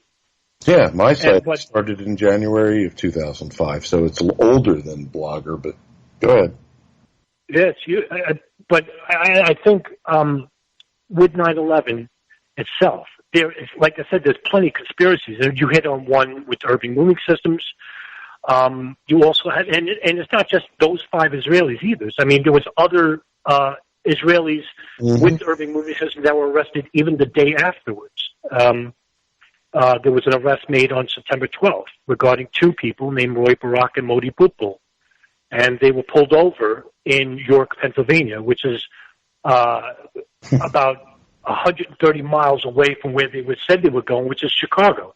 Now, they told the FBI, because the FBI actually apprehended, they were arrested by the state police of Pennsylvania. They were given over to the FBI, and what they told the FBI was, we were coming from a move from Chicago, and we're moving them to New York. And they couldn't show the move order, because they had no move order. But where they were coming from was right near where Flight 93 had impacted. It's at Shanksville, Pennsylvania, because they were taking the same route where that, I think it was, I'm going to get this wrong, but I think it's Route 129. I could be wrong about that. Don't hold me to it. But where that truck was coming from, it's the same route from where they said it was beginning in Chicago. They passed Shanksville, but they got arrested at York, Pennsylvania. Now, Roy Barak and Modi Butbul worked for Urban Moving Systems. And the theory was that when they were passing the site, that they dumped Ziad Jarrah's identification card into the debris. Now that's just a working theory, but here's something to really think about. On Flight 93, this is another anomaly that's never brought up because people like to dismiss no planes, but here's a real anomaly for 9/11. According to FBI Director Robert Mueller, on September 27th, when he finally releases the photos and the names of all the hijackers, because he announces the names on the 14th, and then he puts the picture to the name. Now, he says there's 4 hijackers aboard Flight 93. That is reiterated in the 9/11 Commission report. However, the calls that are made on that plane, the same calls these certain truthers like to say they don't exist, show a real anomaly, and I'll explain why. There are 6 calls made on that plane, and all 6 of those people all say that there are 3 hijackers on that plane. Now, also with 93, the flight cockpit recorder survives. Supposedly, that's the only one that's found. When that's played in the Zacharias Moussaoui trial in 2006, the families are giving a separate viewing of the audio itself. And if you look at the transcript, it's available on WikiLeaks site or Wikispooks or whatever. But you can look at the transcript itself. And on the transcripts at the very bottom, when the people are trying to revolt in the cockpit, they're banging with the food cart. The person sitting next to the pilot is saying, Saeed, up, down, the plane, Saeed, up, down. Well, there is a Saeed on that plane. His name is Saeed al-Ghamdi. However, the pilot is supposed to be Ziad Jarrah. And what I'm saying to you is that if Saeed al-Ghamdi is the pilot, where is Ziad Jarrah? And if there's 4 hijackers of the plane, why is there 3? There was also a bomb reported on that flight. Yes, there is, and that's right. That's correct. Now, well, there's also in the... No, go ahead, Adam. Oh, I'm sorry. No, go ahead. The bomb itself is by the one hijacker that's only supposedly killed on the flight, because according to certain family members that were listening on the audio. We can't listen to it. We don't have the audio. That's not made for public. Right. But according to certain family members, they said they heard that hijacker being killed. I don't know if that's true or not, but that would be the only time where passengers actually got to at least one hijacker. So that means the other two in the plane, because there was only two hijackers in the cockpit. That leads to a great source. Now, if you do the background of Ziad Jarrah, well, you could see that his family's bereft with espionage itself, coming from Ali al-Jarrah. Ali al-Jarrah, who's the uncle of Ziad Jarrah, he was arrested in Lebanon for being a dual citizen and a spy for Israel for 25 years. His brother, Ansam al-Jarrah, was arrested at the same time, and he was a spy for Israel for 15. Now, I'm not asserting that Ziad Jarrah was a spy for Israel, but if you ever wanted to show that there could have been a mole inside that cell, well, here it is, right? Because Ziad Jarrah actually doesn't live with the hijackers, even in Germany, and he doesn't live with the hijackers even on the night before the operation takes place in Jersey, because he stays at a hotel in Jersey. There's another anomaly with Ziad Jarrah, is that the FBI actually doesn't know when he actually makes a phone call to his wife, and I think her name was Ansel. I don't know her last name. But anyway, he calls and he says, "I love you" 6 times. The FBI then states in the 9/11 Commission that they don't know whether that phone call took place at the terminal in Newark, because that's where the flight came out of from, or at the hotel where he was staying. Now you tell me, if there is no definition to where that phone call is made, and they don't realize where that's made, how is it that they can mix up the terminal phone number with the hotel phone number? So you tell me. And there's a lot of mystery regarding that guy. Because if you listen to his father, his brother, they're saying that he was never a fundamentalist. He actually was a... Do you know who actually put out the story about the heroes that morning? Sure. No, go ahead. Dick Cheney. He was the first one to suggest that heroes took down Flight 93. Okay, that's news to me. That's news to me. And that's interesting in itself. Mm-hmm. But what I'm trying to show is that there are actual anomalies with 9/11 that are actually suppressed by these fantastical scenarios. The irony is that a lot of these people like to blame Israel just for 9/11, and it doesn't work like that. I mean, it's pretty simple-minded, and they're wrong. But here it is, that these people don't believe in planes and hijackers. Well, there you have it. That's one anomaly right there for you. But you just eliminate that whole story. And plus, you can't blame urban moving systems as well, because they're the ones who are actually following these hijackers all around the country. I thought that was and if there's no hijackers, well, guess what? There's no urban moving system to follow them around. I thought it just doesn't make sense. That's why. I thought the information, because first of all, Israel gave us 3 warnings, and they were all denied. But I'd also like to say that all warnings were denied initially. They said there were no warnings, no idea, that it was a surprise attack, a new Pearl Harbor. Condi Rice said historical in nature when the leak of the August 6th PDB happened. Even though that plane hijackings are not new, they've gone on for decades. Even that alone, I know that people have kind of made a big deal about, like you said, it's unprecedented. I mean, what are you talking about? There were tons of in the 70s especially, all sorts of different radical groups, terrorist groups, political, extremist political organizations were all hijacking planes. So that even is not new. And even planes flying into buildings is not new. Nope. That's long been... Well, it's not just planes flying into buildings, it's planes that originate within the United States taking off flying into buildings, not coming from overseas, which so many people talk about. Like they assume that the plane was coming overseas. But that's BS because of what I just said. There have been hijackings that have originated in this country with the intention of crashing them into buildings. Yeah, there was a guy that wanted to kill Nixon. He had a whole plan of he was going to hijack a plane, fly it into the White House. There was there's that kid who flew a plane into the IRS building somewhere. I mean, there's numerous examples of this. Back to what you were saying before, Adam, regarding some of the anomalies. I mean, I think we actually spoke about this the last time we were both on a show together. You know, the mere fact again that there are these anomalies about you know, how many hijackers are on the planes, and that is not, you know, again, I'm in no way, shape, or form suggesting the ludicrous, disgusting theories that, you know, there's no planes, nobody died, anything like that. But there are and it's not just like, you know, the plane in Shanksville or anything like that. There are other, you know, audio recordings from people on the planes describing different numbers of hijackers that they saw.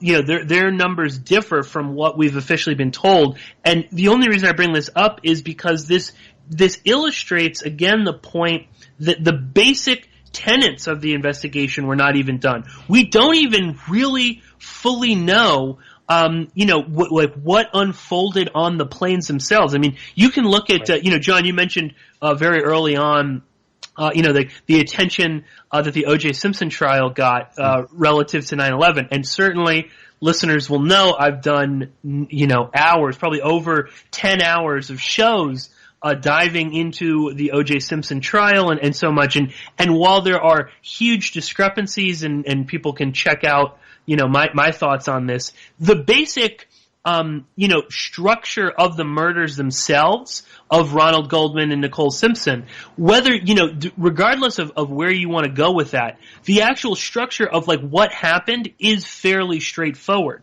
Whereas with 9/11, I mean, we don't really know you know, how the events unfolded themselves.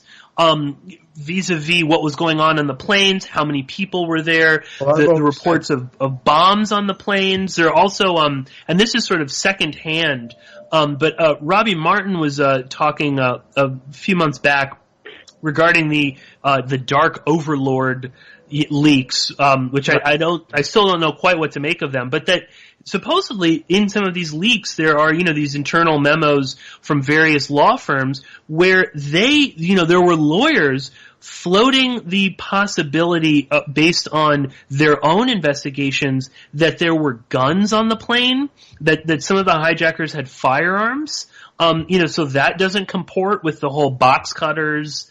Right. You know, none of that makes any sense, let alone how they got the box cutters there. I mean, you know, there's a lot, and that's not to say that it didn't happen. I obviously believe it did, but when the basic general facts of, you know, this is how the crime unfolded from point A to point B on the plane, when we can't even really kind of pinpoint that, I mean, then how are we really supposed to, you know, explore why you have high-ranking Saudi officials, you know, meeting with hijackers in San Diego and Los Angeles? You know, I mean, it's such a leap to go there when we're not even sure. I mean, not to mention too, just the one of the things that's always interested me is, you know, the reports that, you know, Mohammed Atta and others were partying so hard on you know, the day before, doing coke and whatnot. I mean, if you are up all night doing coke and then you are, you know, being tasked with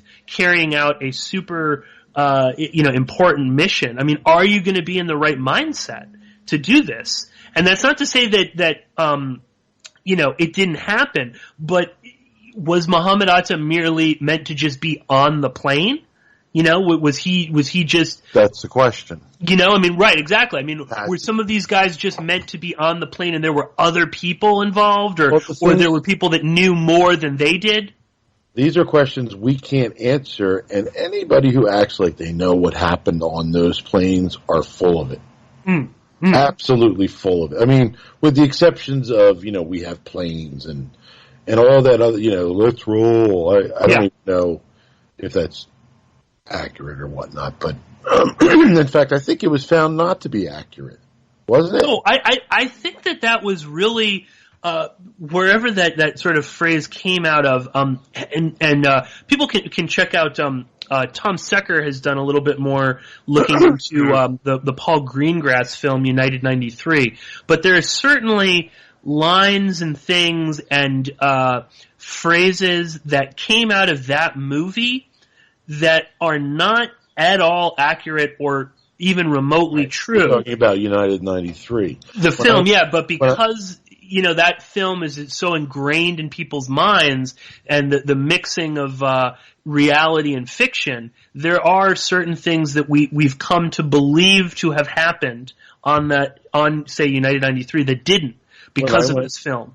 When I went to the 9/11 memorial store before the actual memorial was built, they had copies of United 93 to sell. And I'm sure they're still in the 9/11 museum, which I have not been to. I don't know what they sell in their stores. But they didn't have 9/11 Press for Truth. They didn't have anything about the Jersey girls. And when you omit that stuff, that's history revisionism by omission. Question. Chuck sent me a question in the Skype chat, and I would be interested in both of your opinions on this as well. I'll throw it to you first, Adam, but this is also something that the anomalies, the fact that we aren't sure, but Chuck asked if either of you have an opinion about pepper spray on the calls. There were reports that there was pepper spray, but nobody is choking. The caller who refers to the pepper spray doesn't seem to be acting like somebody that was in an enclosed space with pepper spray. Any kind of thoughts on that? Not really. No. Well, I would submit I've heard this before. There's also reports of gas being used on one of the flights as well. But I also heard that the person who's calling doesn't seem to be caught. They could be calling from a different part of the plane. Certainly. As well. I mean that's something. But all this is speculative anyway. That's what I said. But I actually don't. I know John knows I don't. But the thing to go back to your point, Pierce, about how certain planes got on weapons. If I may reiterate just a short point on that.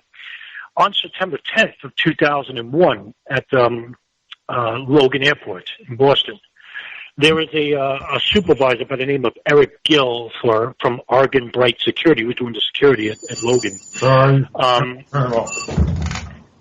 And he's actually at the tarmac door, and the tarmac door leads into the planes being prepped for the next day. He actually sees 6 men coming toward him. 3 are dressed as employees of United Airlines, and 3 are just regular civilians. But when he notices they're coming closer, he notices that the 3 men dressed as employees, their uniforms are filthy. They're unkempt. And the 3 of them have access keys to the first door, and they get through the first door, but they don't have the access keys to the tarmac, the proper security clearance. So he denies them entry. And one guy starts becoming very belligerent, he curses at him, and they actually leave. Well, the next day is September 11th, and he's actually at Walmart with his family. He gets a phone call, and he says, come back to the airport, we're under attack, and tells him, and he has no idea. So he goes back, and he sees the FBI swarming all over the place. He's actually taken to another room. Now, this is all documented in a book called Unsafe at Any Altitude by Joseph Trento. He was good, and he tells the FBI his story, and the FBI then pulls out these photographs, and he says which one of these people were cursing. And he points out it was Nawaf al-Hazmi. And, he didn't know who he was pointing out, but he was the one on Flight 77. Anyway, what I'm trying to tell you is this, that in order for, guns and knives to be able to play, I wouldn't be surprised, because that security company, Argon Bright Security, was really not a very good security company. They're the only one. Frank Argabright, the owner of Argon Bright Security, actually was the only person in all of 9/11 investigation that actually got blamed for allowing 9/11. Now, he got to quit his position, and he was told by the CAOs not to talk to the media while they try to cover it up. But actually, they blamed him for allowing a lot of the hijacks to come through. So he got a lot of death threats.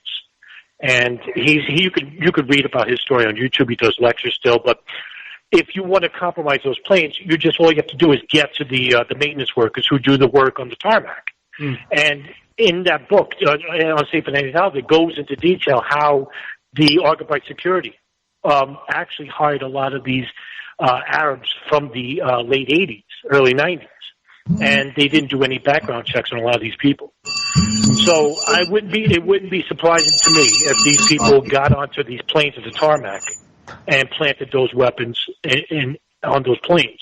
Because you can listen on the phone calls there's knives and box cutters, and when they searched the debris at Shanksville, they found long knives.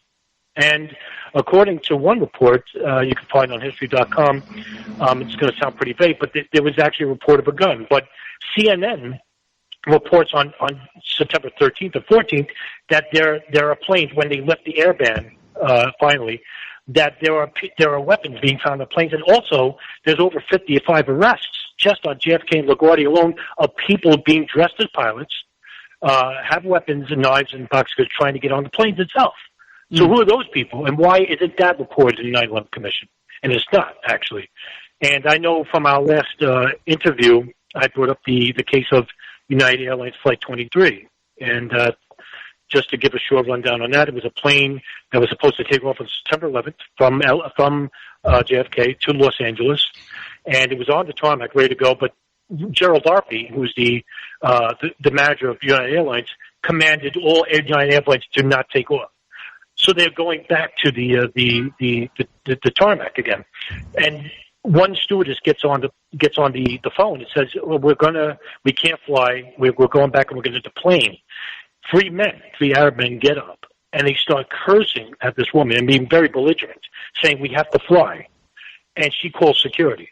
Well, when they're deplaning and everybody gets off, they leave too in the middle of all these people leaving, and they're not absconded. But meanwhile, security at JFK and the FBI come, and the only luggage they found belonged to these men, and through the luggage they find a pilot's uniform, an Al-Qaeda manual, and knives and box cutters. Now, I would submit to you that that's not a coincidence. I think that was another plane that was supposed to be hijacked. And what I'm saying too, that's another anomaly that's not brought up by any of these people. But it's not what I'm saying. You don't have to believe it. Just take what I'm saying, and you could look it up yourself. It's in the news. I mean, the news reported it that day, but it was killed on the spot. Regarding also to the photographs, the photographs of the 5 Israelis that you and John talked about earlier. Well, there's a lot of that too. There were 66 photographs, and only 14 were released. 3 of those photographs, number 5, 6, and 7, show the date of 9/10. And on one of the photographs, you'll see Savan Kurzberg flicking a lighter. But it's in the direction of the World Trade Center itself. Now, how can that be, right? It's the day before. But what my working theory is this.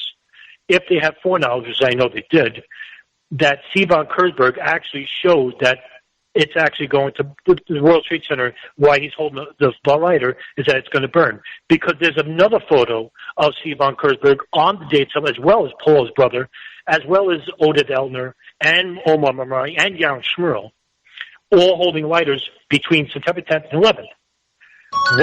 When they get arrested, when they get arrested by Scott DiCarlo on the New Jersey Turnpike, they all claim, especially Yaron Shmuel, Omar al Bayoumi, he tells them that, no, we weren't at the Doric Towers, we were somewhere else at 8:40-something, but they were there. So they lied about that.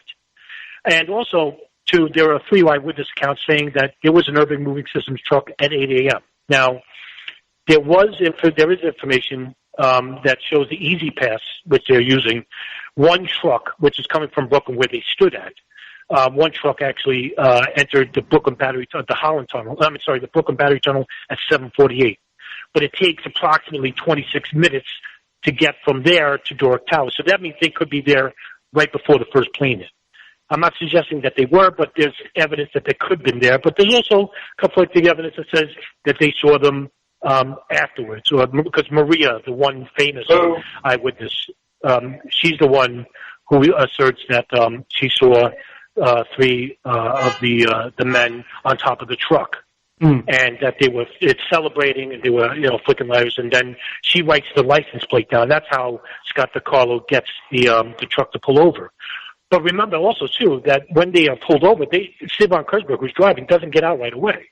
So he's forcing him out. And as he's forcing him out, he gives the great quote. I mean, everybody knows it by now. Quote, "We are not your problem. The Palestinians are the problem. Your problems are our problems." And, that's pretty bizarre to say to an arresting officer who has no idea what's happening. And when that happens, Scott DiCarlo writes a report. Now, according to one researcher, he's a videographer named John Masseria, he files an FOIA request because the FBI raids the warehouse in Jersey, Weehawken, New Jersey, where Urban Movie System is, and the FBI removes 16 hard drives and computers. That information was putting for an FOIA request by John Masseria. But instead, they don't give him the hard drive transcripts. What they give him is what you and John would talk about, the FBI reports. But the FBI report regarding the Israelis are redacted. But not so Scott DiCarlo's Eve Rutherford report. That you could see, it's only 4 pages. The FBI report is 144, but it's heavily redacted. And the most incriminating of that is that there's a question purported by the agent saying, do these people... these 5 Israelis, do they have foreknowledge of the events? The next page has a huge blank redaction page. And what I'm saying is, I think no is out of the question because that's a simple word. So whether you want to say these people have foreknowledge, I believe they did. Well, I think it was reported... Until we could get that unredacted, I would love to have that unredacted more than anything, that FBI report, because that would say a lot. I think it was reported that the FBI concluded there was no foreknowledge. Right, of course, yeah. That's what they said at the end. Anyway, that's in the report, too. That's in the report, but... Go ahead. No, go ahead, John. There may very well have been foreknowledge, but I thought the warnings that were sent from Israel to the United States came from the Israeli art student thing that was going on, not from the urban moving systems. Actually, the art students, which was the biggest ring out of all, remember there's 3 rings now. You have the Mossad moving systems ring, now it wasn't just, by the way, just to add, it wasn't just urban moving systems, because when they arrest all 5, they found a notebook. And in the notebook you see World Trade Center highlighted, as well as Doric Towers, and the numbers of these moving companies called Moving Systems Incorporated, Moshi Movers, White Glove Movers, Classic International Movers, and these are all moving companies that were also affiliated with Urban Moving Systems and Dominic Suter, because later on the FBI actually detained 4 people from Classic International Movers, which is also in New Jersey. So there's not just Urban Moving Systems. And according to Ryan Dawson in his report, he states that it was Classic International Movers from Florida that moves Abdulaziz al-Thumairy, and he moves him to New York. I would temper expectations, but that sounds too close to... What's that? Was he one of the 4 that supposedly Abel Danger identified a year prior to 9/11? Yeah, that's correct. In fact, you know Abel Danger more. I mean, but according to Lieutenant Shaver, when he gave his test, when he talked to Carl Weldon, who gave the housing. Remember, he stands before the House and Senate and talks about Lieutenant. But he uncovers 2 cells. One is the Brooklyn cell led by Omar Abdel Rahman, and the other cell is Muhammad Atta, and that's with Marwan al-Shii, Abdulaziz al-Thumairy, Ziad Jarrah. And remember, they suppress that information, and they tell one senator, actually, who's not named, tells Lieutenant Anthony Schaefer to destroy the information. He doesn't want to see it. And so he does. It's like 3 terabytes of information, but why does he do that? Because that's what the Able Danger is headed by the Defense Intelligence Agency, and it's about an operation that uncovers terrorist cells inside the United States and abroad. And that's what he uncovered, these 2 cells. But they're telling him, and remember, the Pentagon actually takes away his security clearance, they restrict him, and I think he wrote a book called Operation Dark Heart. And the Pentagon actually, I think, bought the first 250 copies. 10,000 copies, I think. Yeah, it was a lot. It was a lot. I could be wrong about the number. And it's redacted within the book. Yeah, it's redacted. Yeah, that's right. I was going to bring that up. It's redacted. But it goes to show you, why are they suppressing the information by the people who are actually told to go and investigate the issues, right? Well, maybe it's because they uncovered up too much, and that what if they uncovered could be too close to home. And when these hijackers were living in Florida, guess who's living one block away? Well, the Israeli art students that John just brought up. And the art students actually comprised of 200, I think it was like 200, according to Wade Madsen in his book. He writes a book called The Star and the Sword. And it goes into great detail about the Saudis and the Israelis. And I think it was like 200 to 250 people were arrested in the Israeli art student. Vanity Fair in 2006 or 7, don't hold me to it, wrote a huge article regarding that issue. But remember, there's 3 rings. You have the drug ring, that the Israeli art students were selling cheap art to the Drug Enforcement Agency and the FBI. You also have the urban moving systems, the moving companies that were following these hijackers around, and the drug ring in New York. There's a huge ecstasy drug ring that was happening in New York. And what I'm suggesting here is that drug money is funded by these covert operations. Like the CIA can't go before the House and Senate and ask for $50 million to overthrow Mohammed Mossadegh in Iran, for example. Where do they get this money from? It's from drugs, from drug trade. So you have there's a lot of these issues, and look, these are all anomalies that you could look up. I'm talking to the listener now. It's not something that you should just believe me. I want you to look it up. And it's not. And now I can name it. I can name dozens more. Well, but that's just some. There were, in 2010, it was reported that there were still Israeli art students operating in this country. I think it was in Utah. And yeah, I think you're going to be right. Yes. I am right. I'm the one who found it. And okay. Yeah, so it was reported. So I don't know if, I used to say it was a coincidence, but, because if it's always going on, which, by the way, is wrong. Having a foreign entity spying within this country, and I'm sure it was knowingly, and I know Justin Raimondo once wrote that they were CIA, subcontracted by the CIA, but I don't think he ever proved that. Let me jump in, though, because I tend to view the art students as a completely separate entity. Not unrelated. I'm sure there's obviously overlap, but my take on the Israeli art students is that was designed solely to let the DEA know that this is our turf, this is our territory. They were so obvious and so blatant with some of their attempts to, sell art to various DEA officials and whatnot. And they seem to be making their presence so known that to me seems much more like a message that we control the ecstasy trade, at least in the 90s, and that you kind of need to back off, that we are sort of, untouchable when it comes to this. And I don't know that I don't believe that there's really much overlap between the art students and the ecstasy ring and, say, the urban moving systems. To me, they seem separate. Yeah, I've always treated them as separate issues. I mean, from what I remember, and I can go look it up, the information for the warnings came specifically from the art students. It didn't come from urban moving systems, which I think was found to be a front to spy on Arabs. Is that what it was?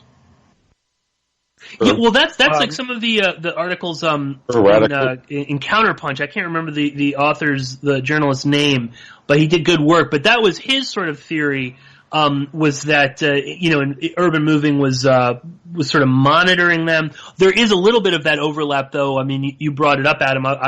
I've talked about it before in the show. I mean, the fact that you have seemingly some of these art students are living down in Hollywood, Florida, where Atta and others are also living. I mean, that can't really just be a coincidence. But I don't know. Again, I mean, we're left with so many unanswered questions. I think that the whole years ago, I realized that there are just we cannot bring people We do not have the power to bring people on the stand to testify publicly under oath with the idea that if they lie, they're going to jail. We do not have the ability to make the government declassify everything we want declassified. I mean, how much harder do we have to try to get things declassified? We always come to a wall with 9/11, and then years ago I realized that the time for debate is over. We know we were lied to about that day in so many ways. You know, there is no debate. We were lied to about that day. But, you know, we don't have the power. Like Ryan FOIA'd for that, for the photographs, and that took years apparently, I think. Yeah, you're right. And he was lucky like 5 years. He was lucky with that. I was never a FOIA person because I tried before, and I looked for something very specific that I believe Eleanor Hill talked about, and they said it wasn't in existence. And I'm like, ugh, it's just frustrating. Well, again, and when with FOIA, I mean, they can say it's not in existence, and then later it is in existence. And I mean, the classic sort of is, oh well, we didn't, we thought that was the case, or we couldn't find. They can also say that we can't find it, which is not confirming or denying that it doesn't exist. It's just that oh damn, they it was mislabeled. They can come up with it, or I mean, again, they can also just outright deny it. There's something called mandatory classification review that comes after trying to FOIA for a document. I think if it's denied, you get to go do that, and it's another process to try and get it declassified and so forth. But I think that requires lawyers. There's also the reality that if Jon Gold submits a FOIA request for a really specific document, the CIA or FBI, NSA, whoever it is, they can just simply say, oh, well, we're not really going to go through the trouble of giving it to this, this guy. But if Jon Gold of the New York Times asks for it, suddenly a lot of doors begin to, get opened, and that's why you see people like Jason Leopold, who I think is an extremely questionable journalist. He was getting all sorts of FOIAs requests responded to immediately, very fast. I think that kind of speaks to who and why they give up FOIA, which is why I do find it, in purely speculation, I do find it a little interesting that the FBI did respond to this recent FOIA request to seemingly an anonymous Twitter personality. It's interesting that they are responding to that when, again, you could be you could be someone like Jon Gold, an expert in the field, and they don't want to have the time of day for you. So they're very fickle. I mean, it's really up, which again, I mean, it's just sort of a larger problem of government secrecy and sort of this wall of silence when it comes to covert operations.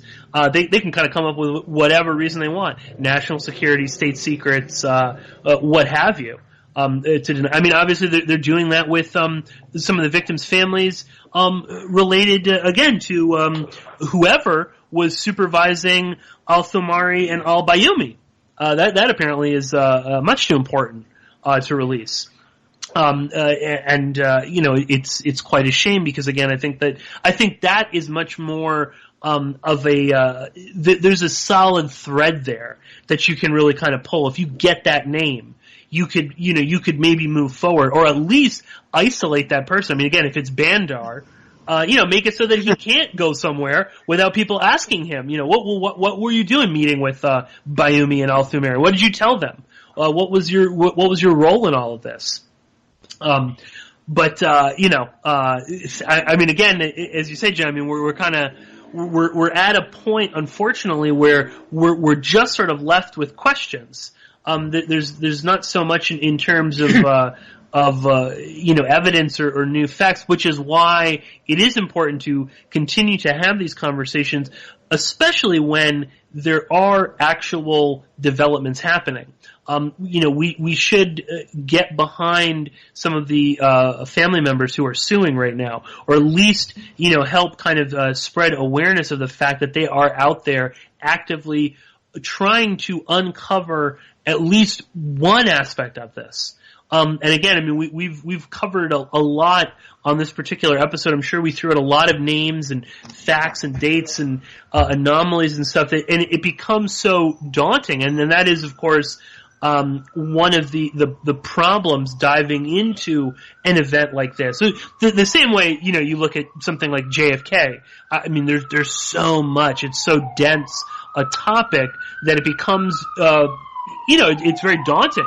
It's almost mind-numbing as the fire engine screeches by my window. I think we're probably coming up towards the very end of the show. And once again, I just want to thank my guests, Jon Gold and Adam Fitzgerald, for joining me on this show. I'll just mention this was fairly impromptu. So I am so appreciative of the both of you for coming on. I had a guest fall through at the last minute.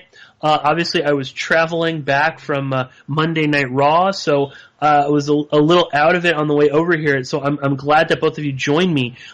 Quickly, I want you to let the listeners know where they can go if they want to follow your work. Jon, why don't you give us your websites first? I did the first hour, but it's We Were Lied To About 9/11.com or Gold9472 on YouTube. That's my channel. Go ahead, Adam. Yeah, thank you very much for having me, first of all. And I'm simple. It's my name on Facebook, Adam Fitzgerald, Twitter, _Adam Fitzgerald. On YouTube, I'm Adam Fitzgerald. I'm pretty easy to find. You could just Google Adam Fitzgerald 9/11. I pop up. And, that's basically, I think more in a way, if you want to read more in-depth information regarding my study in this area, it's on Facebook. Excellent, and we'll link up to all of that in the show notes for this. And once again, I know that we've done quite a few episodes sort of hammering on these topics, and there are more. I mean, there's certainly a bit more that I'd like to explore in future episodes. But I think it is because it is just so omnipresent in our lives. In the mere fact of, we mentioned earlier, I mean, this march towards war with Iran has so many of its roots in the sort of immediate aftermath of 9/11. Again, the continual link that you'll see thrown out there that Iran was helping with al-Qaeda. You see that more and more lately. I don't think that's a coincidence. And the fact that we're even contemplating another war, or at least entertaining the possibility of that coming to pass, is very disturbing. Let's point something out really fast regarding Iran. Iran has been in the bullseye of the American empire since 9/11. The Bush administration almost took us to war with Iran. And then during the Obama administration, Hillary Clinton took MEK off the State Department's state terrorism watch list, or whatever the hell it was, which enabled people like John Bolton and Rudy Giuliani and other people to go speak for the MEK. And then now look at where we are. So it seems to me like there has been an agenda to get Iran since 9/11. And just like Wesley Clark said, he laid out the countries, and he was right for every single one. So I can't not look at that and not see some kind of an agenda throughout administrations to get to the point that we are today.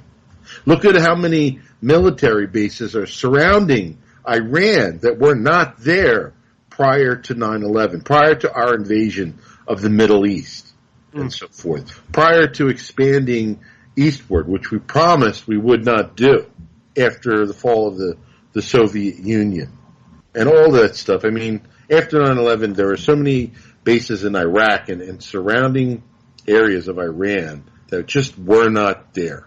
And we are in a perfect position to do what was said we were going to do years and years and years ago. No, absolutely. I couldn't agree more. And I that's why I continue to return to this topic, because unless we talk about it, unless we try our best to understand it and to unpack it and to, as you were saying, Adam, I mean, understand the much larger geopolitical picture that was painted after 9/11, I don't think we can really understand what's happening on a day-to-day basis right now vis-a-vis geopolitics in the Middle East and beyond.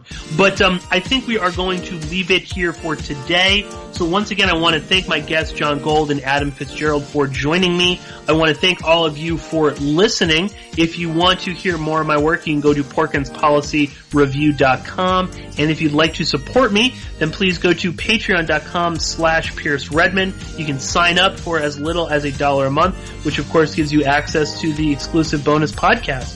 Well, thank you all so much for joining me, and I'll be speaking to you very soon.